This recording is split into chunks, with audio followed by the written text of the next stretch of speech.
Thank you, Andrew. Thank you very much. It's really nice to to be here and have the chance to moderate this interesting panel. I really loved over the last 2 days to listen the panelists, the keynote speaks, and almost every panel used the word circular economy, used the word sustainability, used the word resilience of supply chain. So I think today is really discussing, deep diving into the circularity concept, looking at a very challenging environment like motorsport. So that I'm really looking forward. I think we start with a small video that we can play. Success of Extreme E and launching in 2025, a new style of racing series is in development, Extreme H. Extreme H is a new championship. It's a whole new category of racing. Also extreme, also with SUVs, but powered with hydrogen. We think that mobility will have many solutions. We think that battery cars will be a big part of the solution. But we think that hydrogen has the potential to become also a complement, become also a big part of the solution to decarbonize mobility. That's why we decided to create a championship all focused around hydrogen and hydrogen propulsion. It's a very pioneering technology, very complicated. It's almost like a mini power plant inside a car. In the fuel cell here, we mix oxygen and hydrogen cells together. There's then a specific electrochemical reaction which creates electricity, which we store in the battery down there. That can be used to deploy on the drivetrain and powers our car around the racetrack. Best of all, the only byproduct from it is water. We have to find a race format that helps showcase the special qualities of hydrogen propulsion. So maybe the race, instead of 2 laps, there are 4 laps to show that the hydrogen cars go longer, or maybe there is some refueling on the middle to showcase that we can refuel hydrogen. We have to think of things that showcase that the hydrogen technology has its advantages, and we have to showcase those. We are the testbed for this technology. It's going to be the only platform for pure hydrogen racing in the world. Super exciting.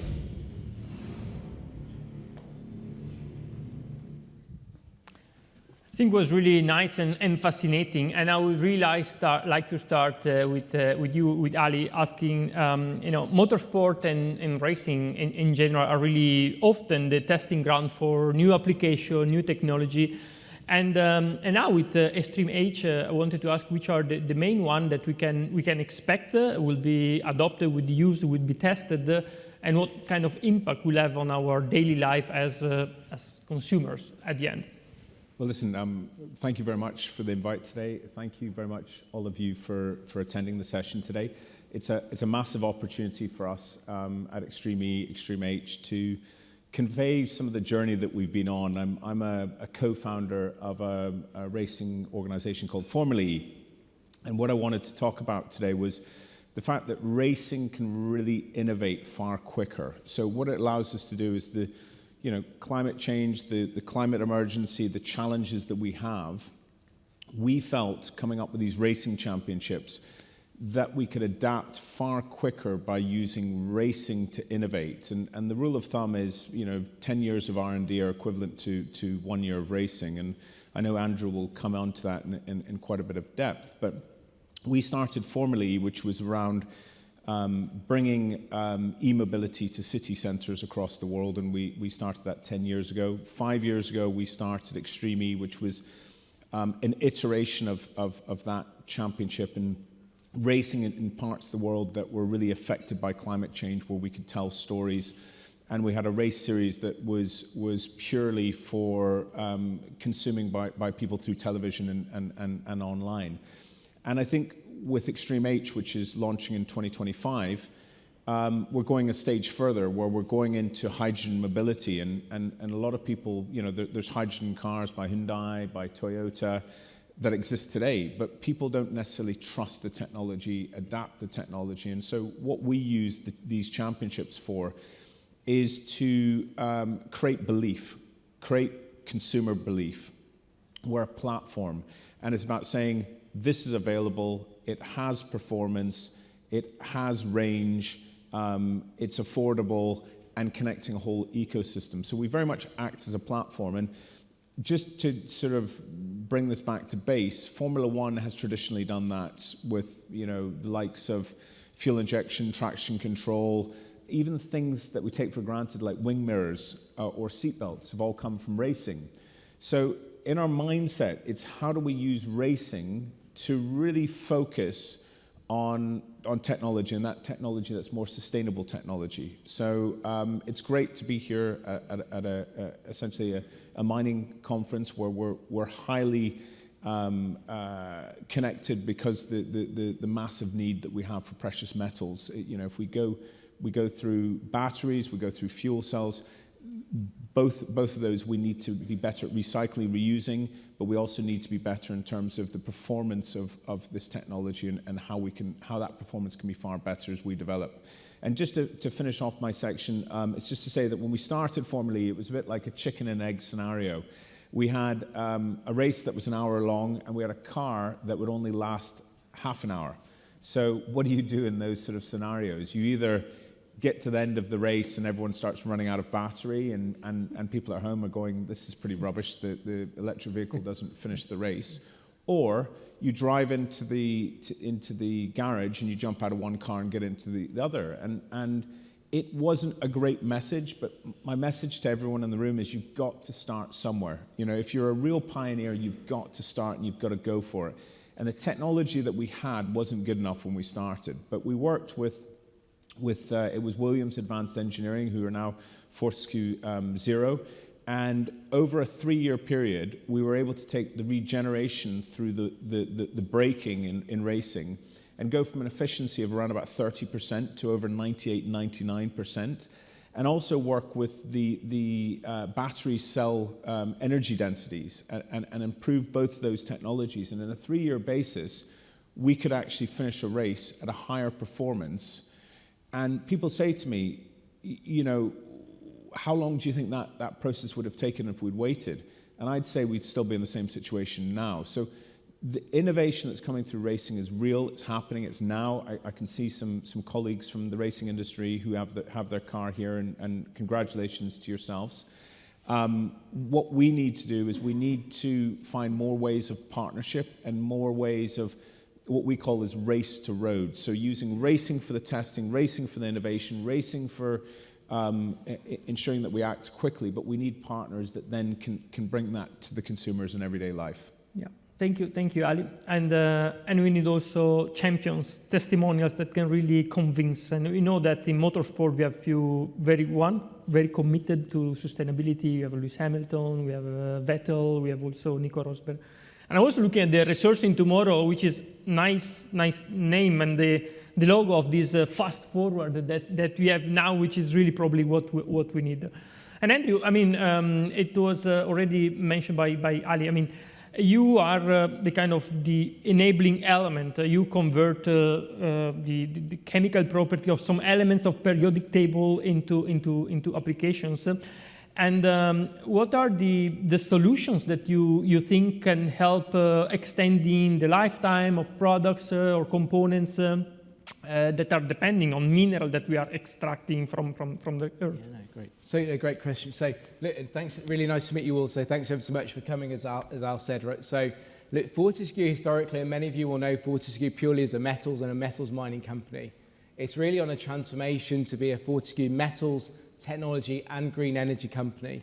And as Al quite rightly said, Fortescue acquired Williams Advanced Engineering as an accelerant to its technology business. So we are purely focused on technology and how we can deliver technology to accelerate our decarbonisation mission. In Fortescue, we've committed to eliminate Scope 1 and Scope 2 emissions from our mining operations to be zero by 2030. And that's not net zero, that's real zero. So we are absolutely standing behind our commitments.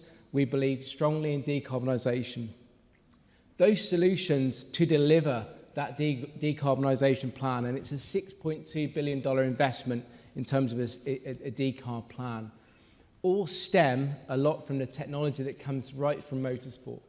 Motorsport is very much, as people think it's fast and it's speed, it's really about energy, it's about efficiency. It's about using analytics and data to really optimize your operation all of the time. So what we're deploying is a series of mobile equipment. So we're doing the world's biggest 240-ton mine haul truck, which is will be a 3 megawatt-hour system. If any of you drive EVs in the audience here, your EV's probably got an 80 kilowatt-hour battery. This is a 3 megawatt hour battery, and it charges in 30 minutes because we want to get it back onto the mine site, getting more iron ore. On the flip side of moving away from the mobile equipment, we've also got the rail side. Now, the rail's a really interesting proposition because the rail, essentially, we're offering a pure infinity solution. And what we mean by that is we're going to pure battery electric rail solution. So the mine site's at the top of the hill, the port is at the bottom of the hill.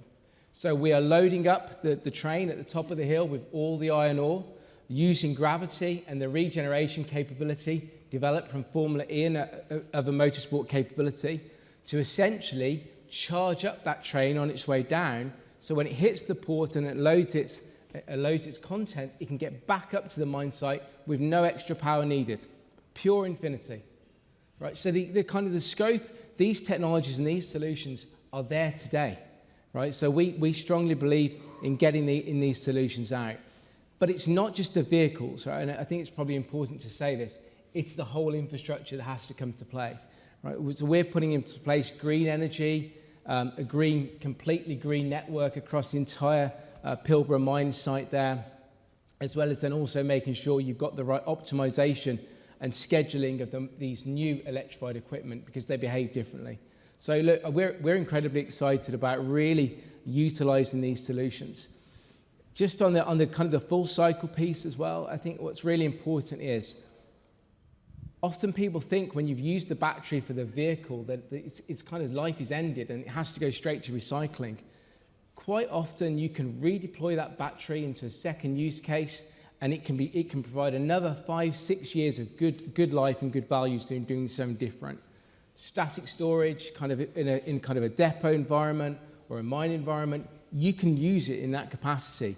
And certainly we've done trials where we've taken old Nissan Leaf batteries and putting it into some of the Scottish islands, provide local power to those Scottish islands. So the kind of the solutions are there and the possibilities are really endless. It's very exciting.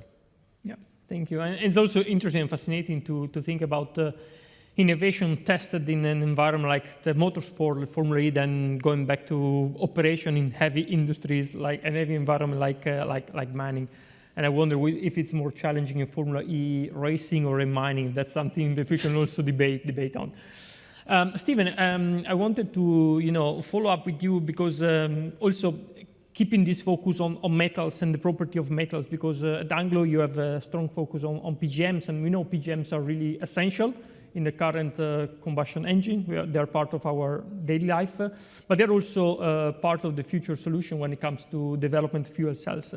So what are you doing as Anglo also to reduce the footprint of the production of the metals, the PGM itself? Because there's a lot of debate about circularity of mining. ICMM also released a guidance document on circular economy. So what are your activities as Anglo to reduce the footprint of the primary production? Yeah, I mean, I think the talk just before this, they talked about kind of the need for primary even into the future as we look at, with the different growth factors. So even though it's a circle, there is kind of that entry point, and every metal that'll be part of the future circle value chain has been mined once. So our principle is that approach should be done responsibly. And we have kind of our sustainable mining plan, which covers the 3 pillars of we look at thriving communities, a healthy environment, and being a trusted corporate leader. I'm glad this isn't a competitive space because our net zero goal is 2040. So that's kind of the environmental element of that, and obviously there are the role we play in creating jobs and looking after those communities. To that extent, we've recently been the first PGM mine to be IRMA certified, our Unki mine in Zimbabwe, and then we've subsequently going through the process with a couple of other mines this year. And those will be, so as I said, the first PGM mines and also the first mines in Africa to go through IRMA. My job is really to look more at the demand side though, so a lot of the work that we do is really seeing the value that PGMs play in future industries. That's why we're really interested in the work that Ali's doing here. But fuel cells are one element, but the number, we were just talking earlier about a direct air capture company, which is reliant on PGMs. There are loads of electrochemical processes that rely on PGMs to reduce waste and improve the environment. So all of those things, I think, combine to create an input that is quite valuable into the fuel cells that go into Ali's cars. Thank you. And Rosario, I mean, we started with a nice video featuring Extreme H, but you had in your mining site in Chile hosting an event of Extreme E, a couple of years ago. So, and again, as Ali mentioned, it's a kind of a platform, a big communication platform that can be used. So how important is for a company like you to raise the awareness of the general public, not only this inner circle of mining specialists, on the issues that you are facing as a mining company, and also to showcase the innovations that you are really working hard on to reduce the impact of operations. Thank you, and thank you for inviting me. So, yes, we hosted Extreme E in our mine, close to Centinela, our second largest mine. For those who don't know Antofagasta very well, we are a pure clay copper producer based in Chile. So, what we are doing are trying to we are moving in that direction with trying to decarbonize us. So, as you said, there is available the technology, but for trucks that are smaller than the trucks that we use. Also, the copper mines are totally different from the iron mines, so they are deeper. So it's more difficult to develop a technology that it's ready yet to be able to do it. But we need to increase or raise the awareness of all of that, all the effort that is behind it. First, for us, the use of copper, that it's everywhere in our daily life, since we wake up until we go to sleep, or in days like this to heat our house. So it's everywhere, but the challenges that are behind it are huge. The grade is declining, the distance the hardness it's increased every year, and the distance. So the effort that it's behind it, it's huge, and we want to do it in a responsible way. So we are working in the decarbonization. This is not a competitive, but to 2050. So that's recognizing the effort that it's behind it, and it's not just to bring the electricity to our mines, because it's also to bring the green electricity to the country. So you don't solve the problems if you move to electric trucks. Is the country it's not ready to provide green electricity to that need. So in this moment, we are running our mines in 100% renewable energy. But if we move all our trucks, that it's the main source of emission in this moment, if we move all of them to electricity, the country is not ready to provide that electricity. So we are doing that effort, we are piloting, we are moving in that direction, like learning, we are in that process, developing that with our OEMs, with other companies, moving in that direction while we push the government to move with us. So when we are ready, the country is ready as well to be able to move in that direction. Yeah, thank you. And I think it's also picking up one of the, remarks in the opening from ICMM about mining companies can do that alone. So it's a joint effort. It's a societal challenge that we have ahead of us, and we need the involvement of different stakeholders, different players. Yeah. Which is also going back, if you stay a little bit in the mining space, maybe back to Stephen about the partnership that you as Anglo you think are needed, or the partnership that you are developing to ensure this loop. You mentioned it's nice to draw the circular economy, but you need to put the material in the loop in first place. But once it's in, then you can try to keep in the loop for longer. So we know that, and we have been, and has been discussed extensively in some session, there is a growing even legislative pressure to keep recycled material that is mined already in the loop, so increasing the minimum recycled content. So what do you see? Do you see a role as a mining company for secondary material, secondary PGM, and in the future? Yeah, so I think it's, well, I mean, I think the nice thing about PGMs to start with is it's a fairly high concentration of value, you know, whether it's the platinum in this ring on my finger or the platinum in the fuel cell or in an auto catalyst. So that gives you the kind of the commercial incentive to, you know, to recover these metals. Although my wife would have some disincentives for me recovering this, but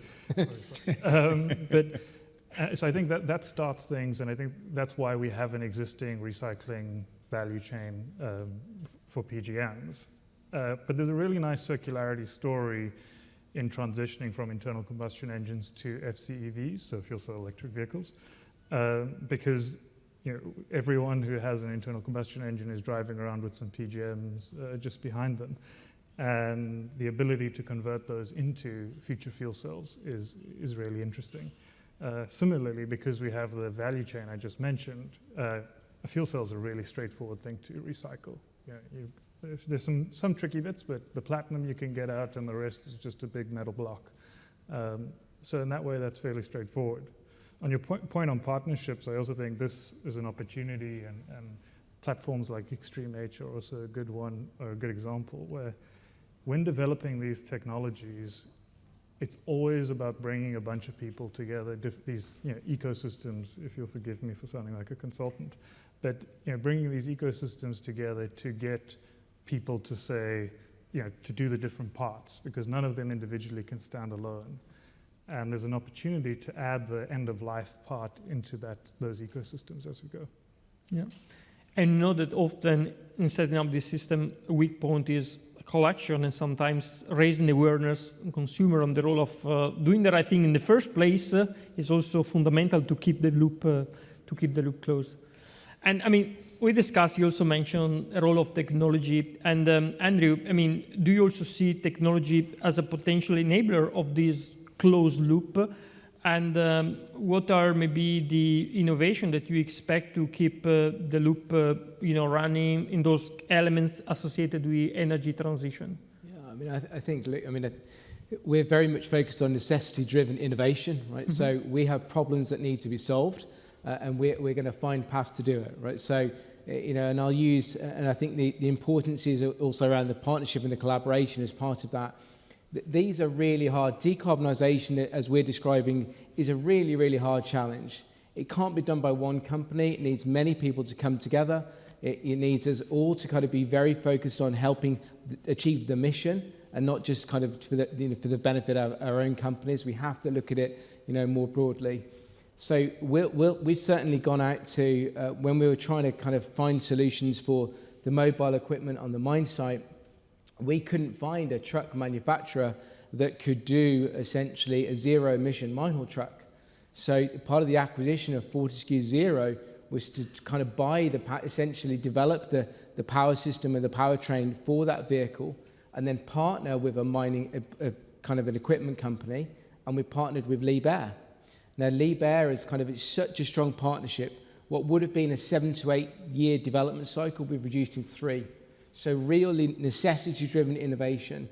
We launched that T264 truck at the Las Vegas at the Mine Expo very recently, and we're incredibly proud. But it's the partnership. It's how those organisations have come together to say we've committed to decarbonisation, Scope 1 and Scope 2 emission by 2030. We have to find the solutions. Now, those innovations and those solutions don't just happen by accident. They start by incubating the technology early on through early phase R&D, using things like our series and the Motorsport series to help be that fuel to drive that innovation and drive that technology. Then you have to deploy it, and deploy that technology in a way that can solve for these hard to abate sectors like mining, but also into automotive, into marine, and other sectors that also need to decarb. So we're incredibly focused on the need for partnership, the need for the continuous innovation, and using platforms like Motorsport to be that fuel for that innovation. Yeah. And I mean, the title of the panel, we have the word is circularity, circular economy. And I think, as I mentioned, I hope many people in the room also think circular economy doesn't simply mean designing a supply chain instead of linear, just bending some lines. It's much more than that. And of course, even if you are in the beginning of the cycle as a mining company, you can really play a key role in making this circularity real. So Rosario, what do you think are the main practices that mining company and like your company, Antofagasta, can apply, can use to ensure material, in first place, is more responsibly sourced, mined, and eventually kept in the loop? Where do you see your key role in this chain? This is part of the challenge that we are facing in terms of climate change. Is part of our responsibility and being responsible producer, trying to reduce the impact that we have in the environment as well. And that part of that is the circularity. We launched last year our circular economy strategy. And what's behind it, we have 3 pillars in terms of reduce the usage of new material. So in second term, trying to expand the life cycles of the material and the equipment that we use, and trying to reduce the waste, so trying to reduce that. And with particular examples that we are using there, in Los Pelambres, we are using the steel coming from the tires of the trucks, reusing that, recycling that to grinding balls that can be reused in our process. So with that, we reutilize the tire in a different way. So it's part of what we are doing. In the case of Antucoya, we are recycling lead into the process, so we are able to reduce the new material that we need. And I think that other good example of what we are doing, it's all the effort that we have done in terms of water, that we are, the level of recycling water that we have, trying to reduce the new water that we need in our processes. So from one side, we started with using raw seawater in 2 of our mines from the beginning. In Antucoya and Centinela, we use raw seawater since we built those mines. So that's part of the trying not to use continental water or fresh water.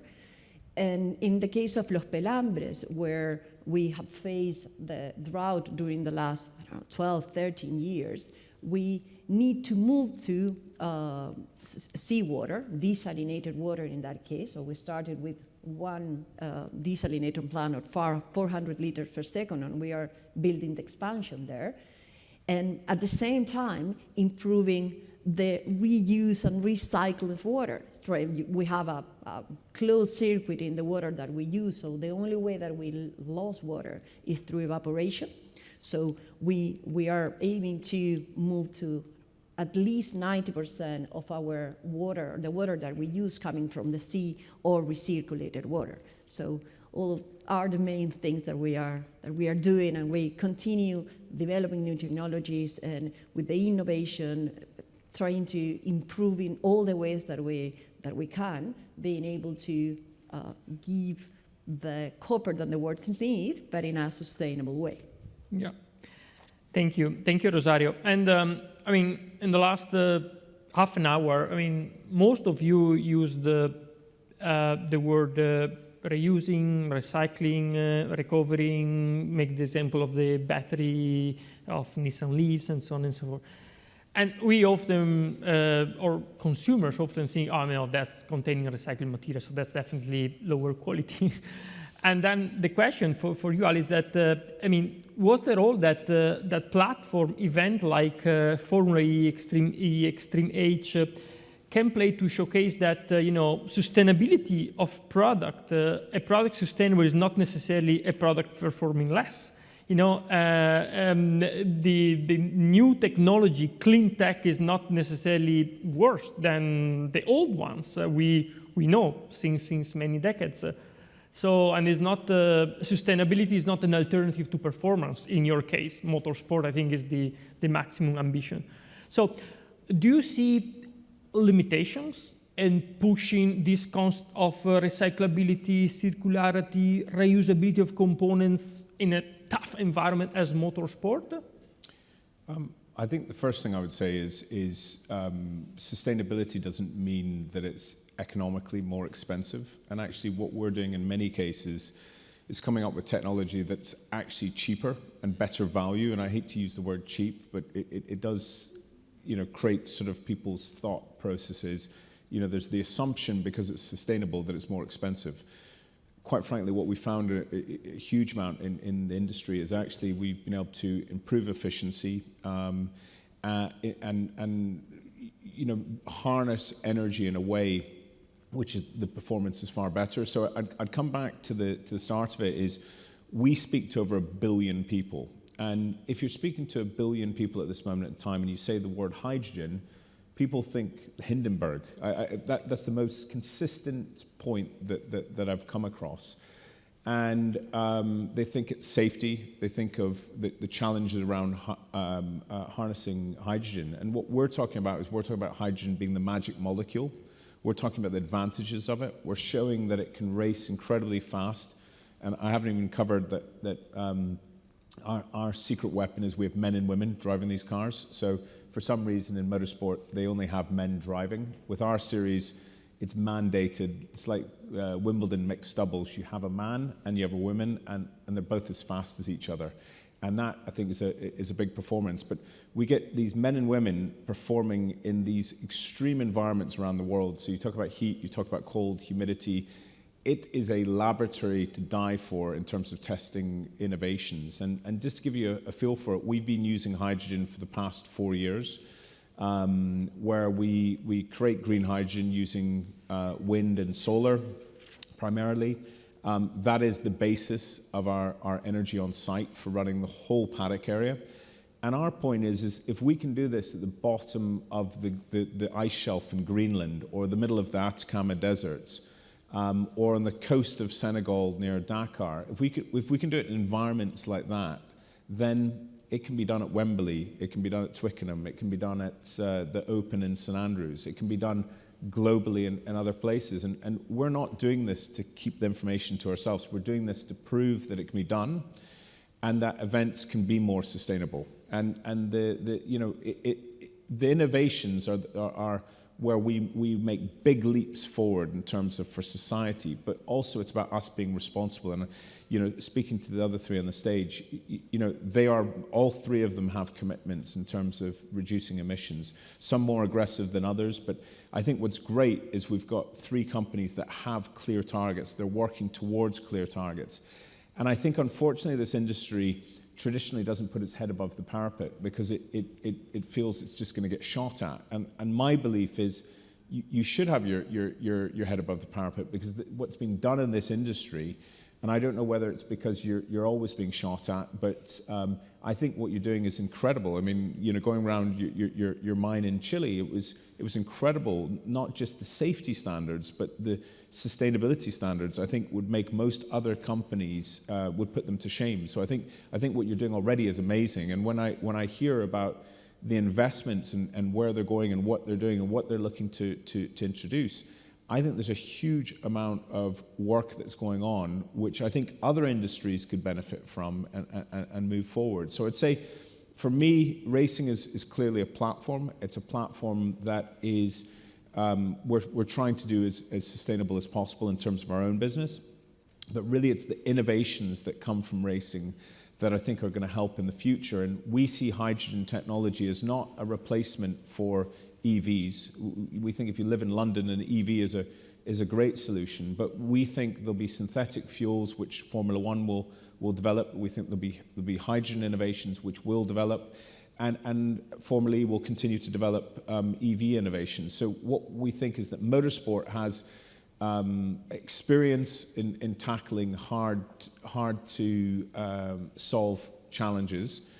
And we think by focusing on just the hydrogen elements, not the shock absorbers, not the aerodynamics, but just the hydrogen fuel cell, if we can allow manufacturers, allow companies to invest around getting better in that area, then we improve the performance and we improve that technology so that it can be in cars that we drive, that it can be a solution, that people will invest in the infrastructure that required to develop hydrogen. So it's really, really exciting. And if any of you would like to come to a race, then please let me know. We have some races in some pretty exotic locations.